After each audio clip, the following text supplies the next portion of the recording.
તો કાલાવડમાં મેઘરાજાએ ધડબડાટી બોલાવી છે। 2 દિવસમાં 10 ઇંચ વરસાદ ખાબકી ચૂક્યો છે। તાલુકાની તમામ નદીઓ ગાંડી તૂર બની છે। તેમાંથી બાલભંડી ડેમ પણ ઓવરફ્લો થયો છે। વોડીસાંગ ડેમ પણ ઓવરફ્લો થયો છે।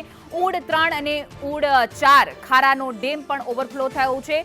ફલકુડી નદી પણ બે કાંઠે વહી રહી છે। ચાપરા ડેમ થયો છે ઓવરફ્લો। નિકાવા, ખરેડી, મોટા વડાવલા ગામમાં પણ વરસાદી પાણી ભરાઈ ગયા છે। તો અનેક વિસ્તારોમાં ગામડાઓમાં પાણી ઘૂસી ગયા છે, કારણ કે કાલાવડ તાલુકામાં અવિરત વરસાદ વરસી રહ્યો છે। ગ્રામ્ય વિસ્તારમાં પણ વરસાદ અવિરત છે। વધુ વિગતો સાથે મારા સંવાદદાતા રાજુ રામલિયા જોડાઈ ગયા છે। જી રાજુ, કાલાવડમાં જે રીતે વરસાદ વરસ્યો તેને લઈને તમામ નદીઓ ગાંડી તૂર બની છે। હાલ કેવી પરિસ્થિતિ છે ગ્રામ્ય વિસ્તારમાં? જી, કાલાવડ તાલુકામાં મેઘરાજાએ 2 દિવસથી બગડાટી બોલાવી 2 દિવસમાં 10 થી 12 ઇંચ વરસાદ પડવા પામ્યો છે। વહેલી સવારના 4 થી 6 વાગ્યા દરમિયાન 4 થી 5 ઇંચ વરસાદ પડ્યો। કાલાવડ તાલુકાની તમામ નદીઓ ગાંડીતુર બની રસ્તાઓ પાણીમાં ગરકાવ થયા છે।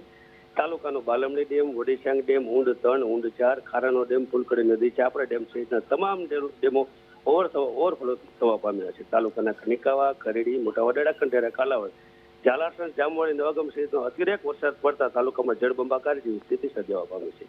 પુલ ઉપરથી પાણી જતા જામનગર ખંડેરા હાઈવે બંધ કરવામાં આવ્યો છે। ધોરાજીથી કાલાવડ હાઈવે બંધ કરવામાં આવ્યો છે અને રાજકોટથી કાલાવડ જવાના રસ્તા ઉપર પુલ ઉપર પાણી ફરી વળતા તમામ હાઈવે બંધ કરવામાં આવ્યા છે। જી, સમગ્ર માહિતી બદલ આભાર।